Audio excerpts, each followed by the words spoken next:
Assalamualaikum warahmatullahi wabarakatuh.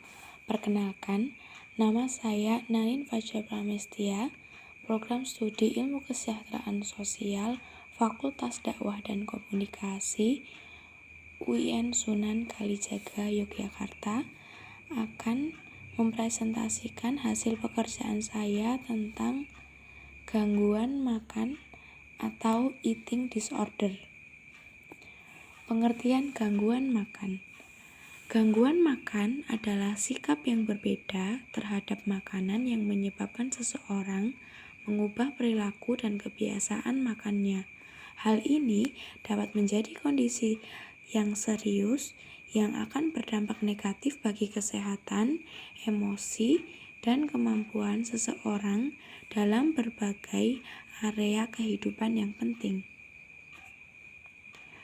Adapun gejala gangguan makan, yakni yang pertama ada gangguan makan berlebihan. Saat mengidap gangguan ini, seseorang biasanya makan dalam jumlah yang banyak. Lalu, ia merasa kehilangan kendali dengan pola makannya. Pengidap tersebut makan lebih cepat dan banyak saat tidak lapar dan melanjutkannya meskipun ia sudah kenyang. Seperti halnya bulimia, pengidap akan merasa jijik pada dirinya sendiri dan malu atas perilakunya. Tetapi pengidap tersebut tidak berusaha untuk melakukan olahraga berlebihan atau memuntahkan makanannya. Pengidap biasanya cenderung makan sendirian agar gangguannya ini tidak diketahui oleh orang lain. Yang kedua, yakni anoreksia nervosa. Gangguan ini ditunjukkan dengan berat badan rendah yang tidak normal, merasa sangat takut jika berat badan bertambah, dan memiliki persepsi yang salah tentang berat badan atau bentuk tubuh dirinya. Pengidap anoreksia berupaya keras untuk menjaga asupan makanan guna menjaga berat dan bentuk tubuhnya, sehingga terkadang dapat meninggal karena kelaparan.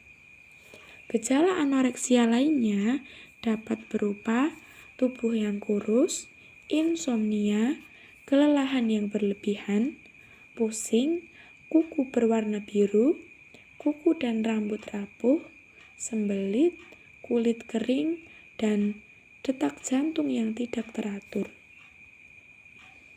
Yang ketiga yakni bulimia nervosa.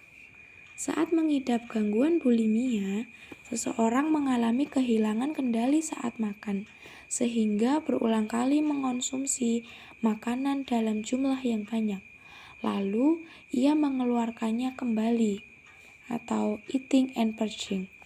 Hal ini dilakukan untuk mengurangi kalori yang berlebih karena merasa bersalah, malu, dan takut mengalami kenaikan berat badan yang berlebih.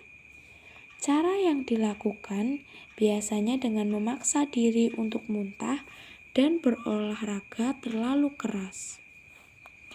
Gejala bulimia lainnya adalah penggunaan suplemen penurunan berat badan secara ekstrim, penggunaan pencahar, dan mengonsumsi obat diuretik atau enema secara teratur.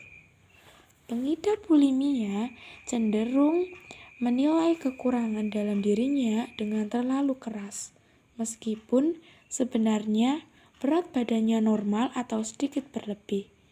Banyak pengidap bulimia juga membatasi makan dalam siang hari, sehingga meningkatkan jumlah makanan pada malam hari, kemudian akan dimuntahkan kembali. Penyebab gangguan makan yakni gangguan makan bisa terjadi karena banyak hal, antara lain yang pertama yakni tekanan masyarakat. Kesuksesan dan nilai seseorang sering disalahartikan dengan tubuh yang ramping. Tekanan kelompok dan pandangan orang di media tersebut dapat memicu keinginan untuk berusaha keras memiliki tubuh yang ramping. Yang kedua, yakni beberapa orang memiliki gen yang dapat memicu perkembangan gangguan makan.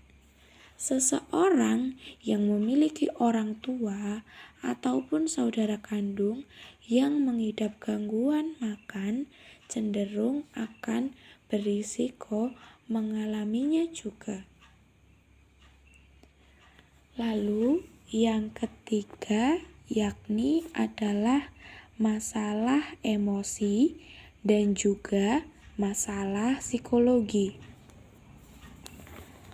Pengidap gangguan makan biasanya memiliki masalah emosi dan psikologi yang memicu mereka untuk mengalami kondisi ini.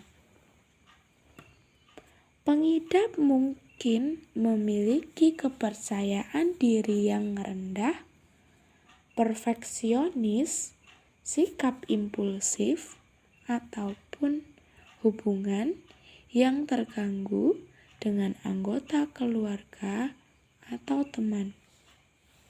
Selain itu, gangguan makan juga bisa dipicu oleh keadaan yang syarat tekanan dan pengalaman buruk. Di sini misalnya adalah pelecehan seksual, intimidasi, ataupun kehilangan orang yang dekat dengan dirinya tersebut.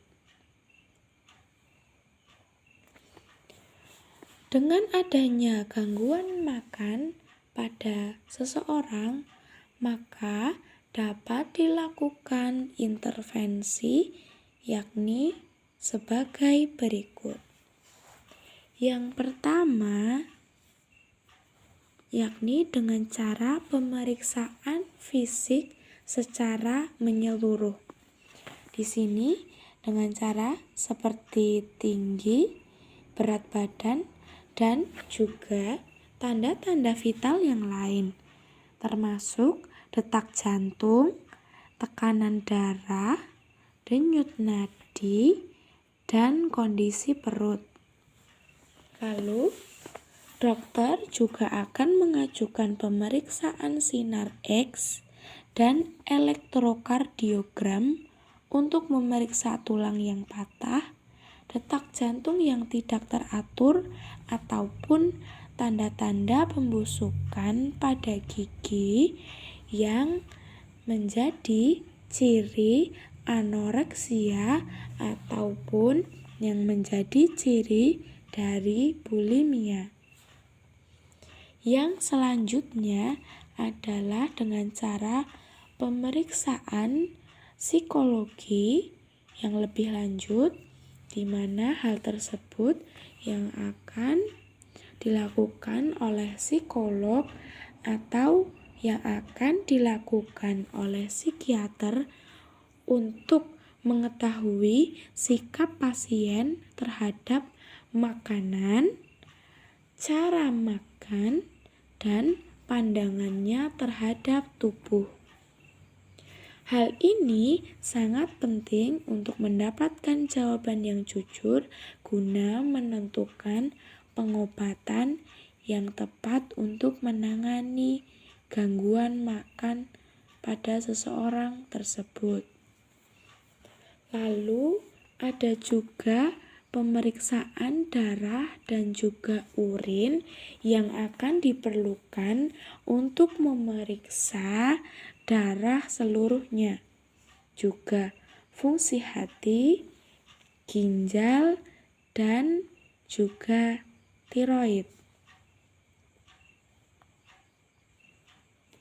Dengan adanya intervensi yang sudah dilakukan, maka bisa dilakukan terapi psikososial yang akan membantu menyembuhkan gangguan makan pada seseorang.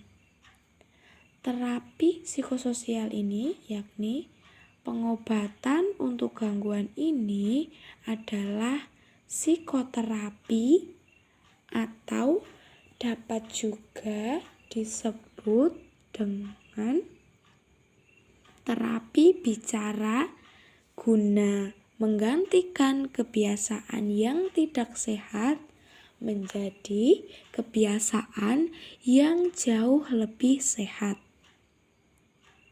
Salah satunya adalah terapi perilaku kognitif atau yang sering disebut dengan cognitive behavioral therapy. Terapi ini adalah terapi yang dilakukan terutama untuk pengidap bulimia atau gangguan makan yang berlebihan.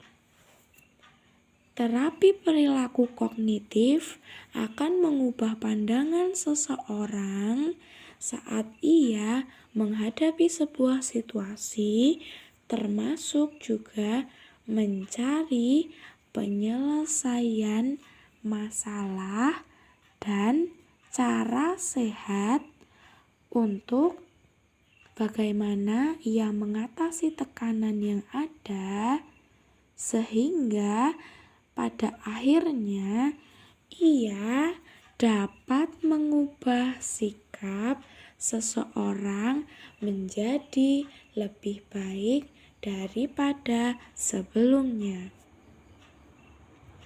Jenis terapi bicara lain yang dapat dilakukan adalah terapi interpersonal yang memfokuskan pada masalah yang berkaitan dengan hubungan terhadap orang lain. Terapi keluarga juga dapat membantu, yakni yang melibatkan seluruh keluarga untuk membahas gangguan yang dialami oleh sang pengidap, hubungan di antara mereka, dan juga pengaruh gangguan ini terhadap keluarga sang pengidap penyakit gangguan makan tersebut. Ada pula di sini dilakukan dengan cara terapi pola makan atau terapi yang bermanfaat untuk membantu seseorang pengidap gangguan makan agar ia dapat memperoleh kembali dan juga mempertahankan pola makan yang sehat.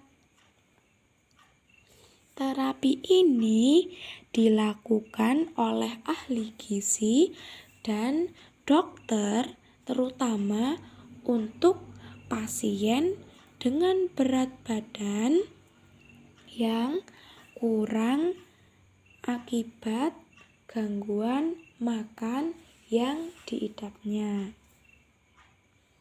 Dengan demikian, maka dapat disimpulkan bahwa gangguan makan adalah sebuah gangguan atau sikap yang berbeda terhadap makanan yang menyebabkan seseorang tersebut dapat mengubah perilaku dan juga kebiasaan makannya.